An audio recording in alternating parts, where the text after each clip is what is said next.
பனையூரில் குடிகொண்டிருக்கும் பரமபிதாவே, பரந்தூரை காப்பாற்றுவதற்கு கோடான கோடி நன்றிகள் விஜயப்பா, கோடான கோடி நன்றிகள். இதை நாம் பாடலைங்க, சட்டசபையில் தொழில்துறை அமைச்சர் பாடி இருக்கிறார். அதாவது எப்படி பரந்தூரை ஐயா காப்பாற்றினாரோ அதே மாதிரியே என்எல்சியையும் காப்பாற்றுவார். நீங்கள் பண்ண வேண்டியதெல்லாம் அவரை நோக்கி அவரை நினச்சி எந்நேரமும் அப்படியே பிரார்த்தனை பண்ணிட்டு இருந்தீங்கன்னு வைங்களே, அவர் கண்ணை திறந்து உங்களை காப்பாற்றுவார். இவர் அவெஞ்சர்ஸ் டீம் ஆர்கனைசரு அப்படியே பறந்து பாஞ்சு பரந்தூரை காப்பாற்றிட்டாப்புல. இல்லை, இந்த பரந்தூர் விமான நிலையம் பேனு எதுக்கு? அந்த திட்டத்தை, அதாவது இப்போ இந்த ராம்சார் நிலத்தில் வந்து அந்த அடுக்குமாடி கட்டிடத்தை வந்து தடுத்து நிறுத்தினாங்க இல்லையா, நியாயம் 100% நியாயம். அவங்க பிளான் போட்டு அந்த வேலையை பார்த்தாங்க. அதை நீங்கள் வந்து பேன் பண்ணது தப்பே கிடையாது, 100% நியாயம். அது அரசியல் கிடையாது, அது வந்து உண்மையிலேயே ஒரு பக்கம் டபுள் கோல். அது அதாவது ஒரு பக்கம் அவங்களை அடித்த மாதிரியும் ஆச்சு, இன்னொரு பக்கம் மக்கள்கிட்ட நல்ல பேர் எடுத்த மாதிரியும் ஆச்சு. ஆனால் இங்கே பரந்தூரில் பேன் பண்ணாங்களே, அதுக்கு என்ன காரணம்? விவசாயிகள் மேலே அக்கறையா? விவசாயத்தை வந்து காப்பாற்றணுன்ற அந்த எண்ணமா? விவசாயம் மேலே அக்கறையாக இருந்தால் விவசாயியை கேட்ட அந்த பயிர் கடனை தள்ளுபடி பண்ணியிருக்க வேண்டியதானே பஸ்ஸு? இல்லை, குறைஞ்சபட்சம் அவங்களுக்கு அந்த இது வறட்சி நிதி, அதையா எது வறட்சி நிதி எது வழக்கமாக வழங்கக்கூடிய நிதினே தெரிய மாட்டேங்குது. ஆனால் அவங்க ஏற்கனவே எல்லாத்தையும் நாங்கள் கொடுத்துட்டோமே. கொடுத்தது எப்பயுமே ரெகுலராக கொடுக்குறதுப்பா, வளர்ச்சி நிதின்றது வேற சொல்லலையா பாசு நீங்கள் அப்படின்னு சொல்லி சட்டசபையில் கேலி பண்ணுறாங்க. ஸோ இந்த விவசாயிகளோட அந்த இதுக்காக அவங்களுக்காக நான் கூட நிற்கிறேன், கிடையவே கிடையாது. அதுக்கு ஒரே ஒரு காரணம்தான், ஐயா நான் போயிட்டு வாக்கை கொடுத்துட்டேன், நான் கொடுத்ததை அங்கே இருக்கிற அத்தனை பேர் நம்பிட்டாங்க. எல்லாரும் இப்போ ஏன் மூஞ்சியவே பார்த்துக்கிட்டு இருக்காங்க. இப்போ நான் எதுவும் பண்ணலை அப்படின்னா என்னைய திணற அடிப்பாங்க. எப்படியாச்சும் என்னைய காப்பாற்றுக்கடா அப்படின்னு சொல்லி காலில் விழுந்து அந்த விஷயத்தை இப்போ காலி பண்ணிட்டாங்க. சந்தோஷமாக பரந்தூரை காலி பண்ணதுலாம் பிரச்சனையே கிடையாது. 2 கிராமம் கொண்டாடிட்டு இருக்கு, ஏகநாதபுரம் பரந்தூர் எல்லாம் கொண்டாடிட்டு இருக்கா, அவங்களுக்குள்ள தப்பே கிடையாது. இப்போ அதே விஷயத்தை சென்னை, அதாவது சென்னைக்கு இன்னொரு ஏர்போர்ட் தேவையில்லை, அதாவது இது வேண்டாம், இருக்கிறத வச்சு எப்படி மேனேஜ் பண்ணணும்னு எங்களுக்கு தெரியும் அப்படின்னு சொன்னாங்கன்னா பரவாயில்ல. ஆனால் என்ன சொல்லியிருக்கா தொழில்துறை அமைச்சர்? அவசியம் 2வது ஏர்போர்ட்டு வேணும். சரி, 5000 ஏக்கர் நிலத்தை சென்னையில் யாரையும் அப்புறப்படுத்தாமல் எந்த விவசாய நிலத்தையும் எடுக்காமல் எங்கே போய் கண்டுபிடி? கூகுள் மேப்பில் தேடினா கூட கிடைக்காது பஸ்ஸு. நீங்கள் ஊராக தேடி அலைய வேண்டாம், கூகுள் மேப்பில் பார்த்தீங்கனாலே தெரிஞ்சு போயிடும். அங்கங்கே நல்லா தெரிஞ்சுக்கிட்டு இருப்பாங்க. எந்த இடத்துலையும் உன்னால் காலையே வைக்க முடியாது. எல்லாத்தையும் ஆல்ரெடி பார்த்துட்டேன், கொண்டாந்து எங்களுக்குள்ளே வச்சாங்க. இந்த 2வது ஏர்போர்ட்டு இன்றைக்கி தேவைப்பட்டது இல்லை. அதான் இந்த 2019 இந்த அதிமுக ஆட்சியிலேருந்து 1990 முடிவு பண்ணிட்டாங்க, சென்னைக்கு இன்னொரு ஏர்போர்ட் வேணும். அன்னைக்கு முடிவு பண்ணாங்க பஸ்ஸு. அதுக்கு ஒரு இடத்தையும் எடுத்தாங்க 2007, தெரியுமா தெரியாதா? அது தெரியுமா முதல்ல? இப்போ எப்படி வந்து பரந்தூருக்கு இவ்வளோ தூரம் எவ்வளோ பிரச்சனைகளை வந்து ஃபேஸ் பண்ணுறாங்களோ அதே மாதிரி ஸ்ரீபெரும்புதூர் இருக்குல்ல, அந்த ஸ்ரீபெரும்புதூரில் எடுத்தாங்க. எடுத்ததுக்கு இன்றைக்கி எப்படி எல்லா பிரச்சனையும் வந்துச்சோ அதே மாதிரியே அன்னைக்கு எல்லா பிரச்சனையும் வந்துச்சு. இன்றைக்கி எப்படி அதை இன்றைக்காவது சாஃப்டாக ஹேண்டில் பண்ணாங்க.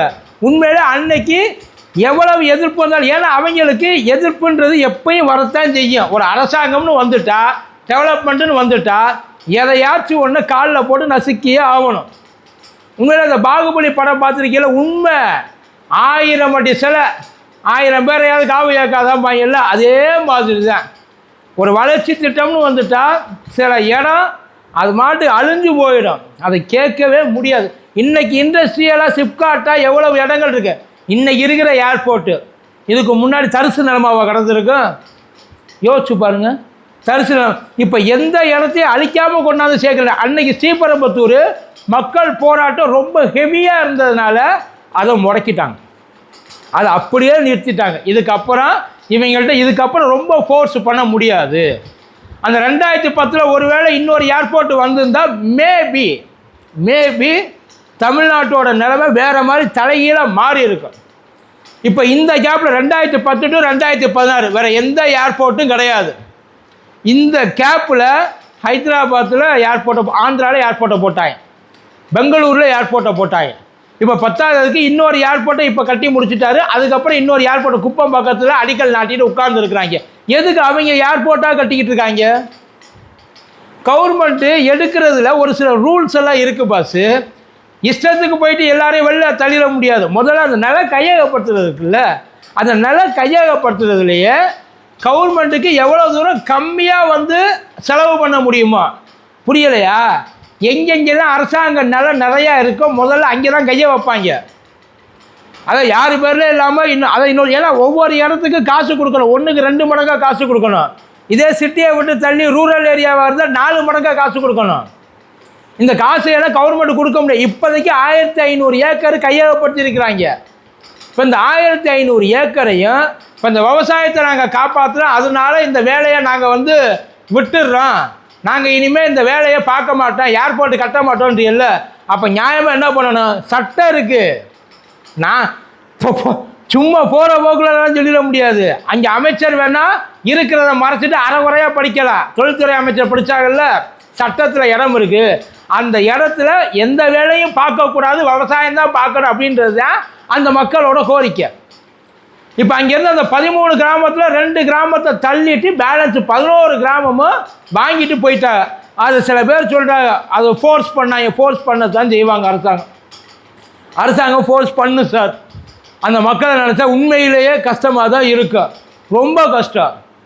இன்றைக்கி எல்லா இடத்துலையுமே எல்லா பிரச்சனையும் இருக்குது. ஒன்றும் இல்லை, இந்த வெளியில் போக சொல்கிறாங்கன்றீங்க இல்லைங்களா, அதாவது இதை வெளியில் போக சொல்கிறாங்க காசு கொடுத்து. இன்னொரு இடங்களில் வெளியில் போக சொல்லலை, அவங்க யாரும் விரட்டி அடிக்கலை. ஆனால் அந்த இடத்துல இருக்க முடியாத அளவுக்கு எவ்வளோ தூரம் சில தொழில் அந்த முன்னேற்றம்னு சொல்கிறாங்கல்ல, அந்த தொழில் வளர்ச்சி ஒன்றும் இல்லை. இந்த தூத்துக்குடியில் வேதாந்தா அவன் கொண்டாந்து இறக்குறேன் இருக்கான்ல, இப்போ என்எல்சி எக்ஸ்ட்ரா பண்ணுறேன் இருக்கான்ல, இதெல்லாம் வளர்ச்சியும்பாங்க. யார் அங்கே அவங்களுக்கு வேணால் வளர்ச்சியாக இருக்கலாம், ஆனால் சுற்றி இருக்கவங்களுக்கு பூரா அது வறட்சி, அது சாபம். வெளியிலையும் போக முடியாமல் அரசாங்கத்தையும் கேட்க முடியாமல் இருக்கிறதோடு அதோடு சேர்ந்து வாழ பழகிட்டாங்க எல்லாரும்.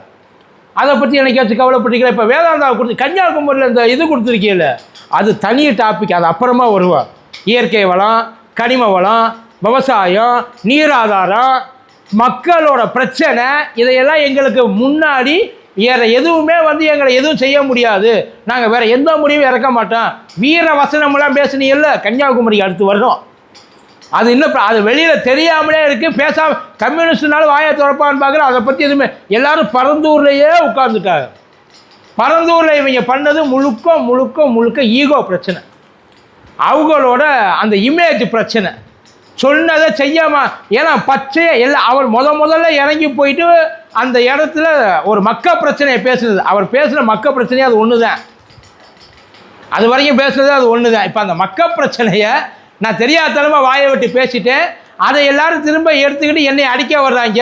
இதுலேருந்து என்னையை தடுக்கிறதுக்கு என்ன வழி? அது ஒரே ஒரு காரணத்துக்காக மட்டும்தான் கொண்டாது.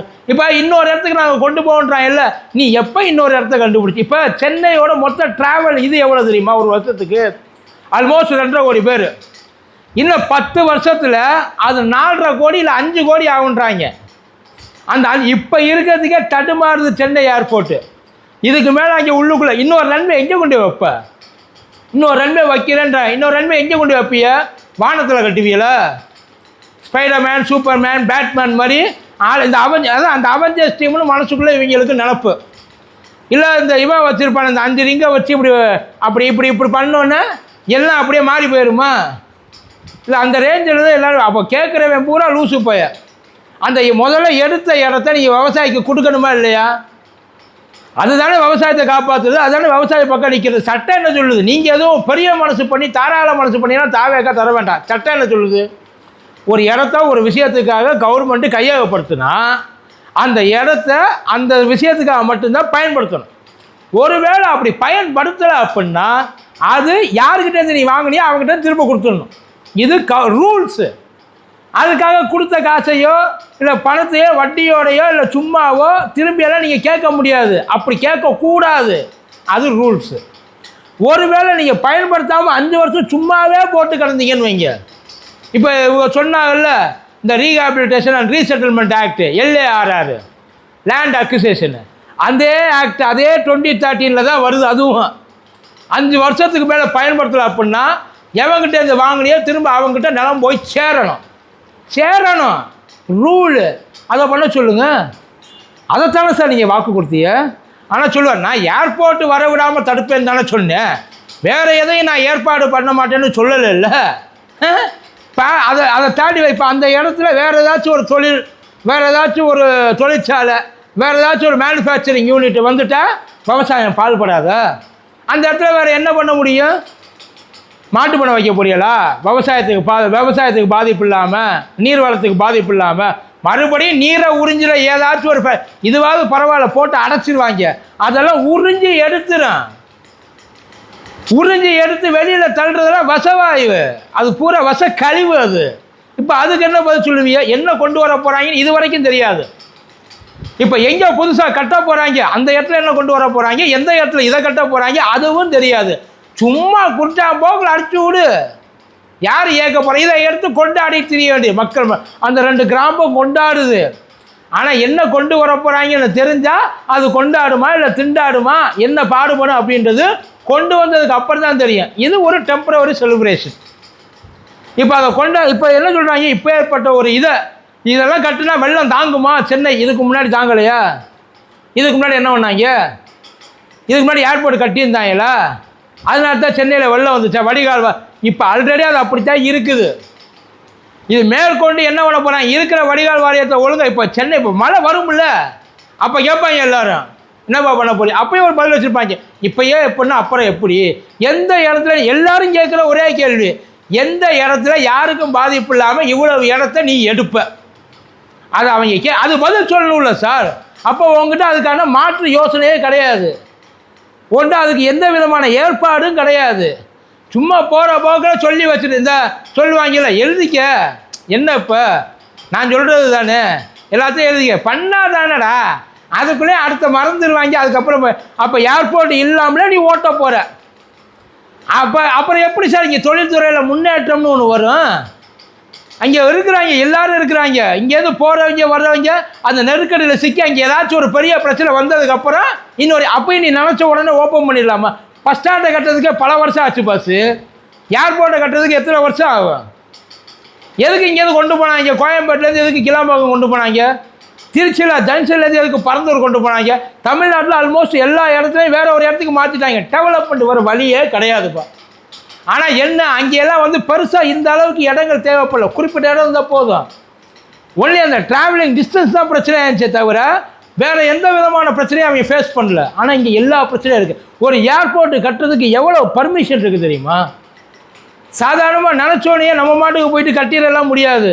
அப்படி கட்டுறதுக்கு அது என்ன வேட்டியா சேலையா உடனே கட்டிக்கிட்டு கிளம்பி ஓடுறதுக்கு? அப்படிலாம் பண்ண முடியாது. அப்பாட்டமான ஒரு பொய்யை சட்டசபையில் அழகாக சொல்லியிருக்கிறார். இதுதான் நடந்திருக்கு. பாப்பா என்ன பண்ண போகிறான்ட்டு. நல்லது நடக்கட்டும்.